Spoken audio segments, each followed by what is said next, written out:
Pourquoi Alibaba est plus cher que 1688? Alors dans cette vidéo, je vais te donner cette différence entre Alibaba et 1688. Mais avant de te donner cette différence, je t'invite d'abord à t'abonner.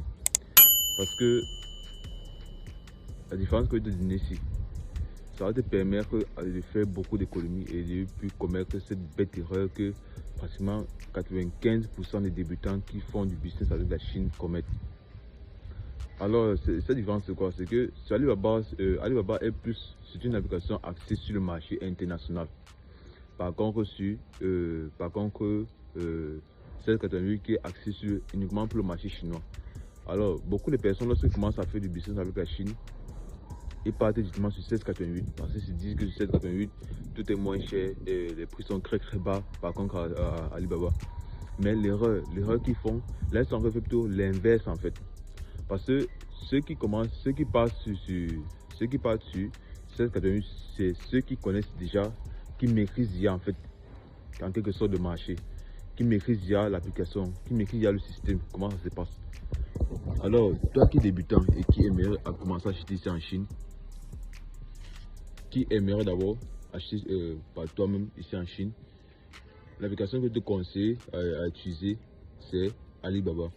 Pourquoi je dis Alibaba? Parce que sur Alibaba, les fournisseurs parlent anglais. Ouais.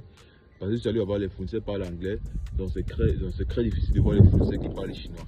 C'est pratiquement tous les fournisseurs parlent anglais. Parce que Alibaba est axé sur le marché international et non sur le marché chinois.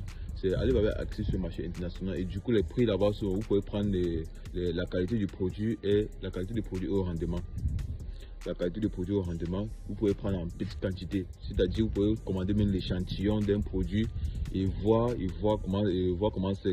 Lorsque vous voyez comment le produit est de bonne qualité, c'est là que vous pouvez en passer en grande quantité maintenant. Par contre, sur 1688, c'est ceux qui connaissent déjà en quelque sorte le système. Donc comme je l'ai dit au début de la vidéo, c'est ceux qui connaissent le système, ceux qui connaissent comment faire les achats ici en Chine, et c'est ceux qui viennent en quelque sorte s'approfondir dans les achats ici en Chine, dans le business avec la Chine. Parce que 1688, les fournisseurs d'ici ne parlent que le chinois. Sur 1688, on ne parle que le chinois. 1688 est pratiquement similaire à Pinduoduo. Donc, c'est-à-dire les fournisseurs ne parlent que le chinois. Donc, c'est très difficile, voire même très rare de voir un fournisseur sur 1688 ou sur Pinduoduo qui parle l'anglais. Donc, vous voyez que l'application est totalement en chinois en fait. Donc, vous voyez que même pour traduire d'abord, c'est d'abord un problème. Et maintenant, pour communiquer encore, c'est encore un autre problème. Alors, toi qui débutant, je te conseille, donc ça c'est une application que je te déconseille d'abord pour tes premiers achats en fait avec la Chine, bien ton premier business avec la Chine. Ça c'est une application que je te déconseille vivement.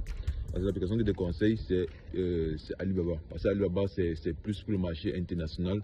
Donc c'est facile à utiliser. Donc c'est très facile à utiliser en fait. Ouais, c'est très facile à utiliser. Et les produits sont de qualité. Les fournisseurs parlent anglais. Par contre, avec 1688, tous les fournisseurs parlent que chinois. Ouais.